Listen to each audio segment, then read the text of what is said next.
All right, Sergio exits stage right. Here comes Canelo. You know, Marvin Hagler once said, it's very hard to wake up at 5 a.m. and do road work when you're wearing silk pajamas. Do we have anything to worry about with you? No. All right, so what did you make of that stare down with Mr. Yildirim up there? No, la verdad es que es parte de, ¿no? Estamos listos para pelear y obviamente sé las capacidades, pero estamos listos para esto. It's part of it. It's a fight that's coming up. We're ready and ready for this fight. I asked you yesterday how you felt about all the pressure from your fans who were saying you have to be perfect in this fight. But you said what? No, siempre quiero ser perfecto. Siempre quiero hacer las cosas bien, arriba del cuadrilátero y esta no es la excepción.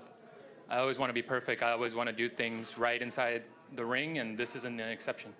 Do you see this as a fight that you're going right after him from the beginning, or you're going to take your time a little bit like you did against Kovalev? Siempre me gusta tomar mi tiempo, ¿no? Pero depende de lo que venga a hacer Yildirim. Sabemos que quiere venir a arrancarme la cabeza, pero bueno, trataremos de hacerlo mejor y obviamente trataré de anularle todo lo que viene a hacer. I always try to be patient, but it depends on what Yildirim is going to do. He's going to try to rip my head off, so it's going to depend on what he's trying to do.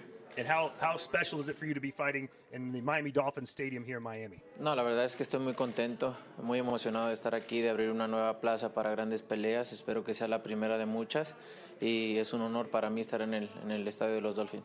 I'm really happy to be here. I'm happy to bring boxing to a new city, and hopefully it's the first of many fights, and hopefully it can bring bigger fights here, and it's an honor to fight in the Dolphin Stadium. All right, and finally, what's your message to your family and friends watching right now? No, agradecido con todos el apoyo que me han brindado. Espero que disfruten de una gran pelea mañana. I'm very grateful for all the support they've given me, and I hope they see a really good fight tomorrow. All right, gracias. Thank you. Gracias. Canelo Alvarez, ladies and gentlemen. Sergio, come back in here for just a second. No one expects more out of Canelo than Canelo himself. Are you buying that, though? He's got to hear some of those voices that, hey, you can't just win this fight. You have got to look perfect. But he said it himself. He looks for perfection, and that's the reason we're seeing that business-minded side of Canelo.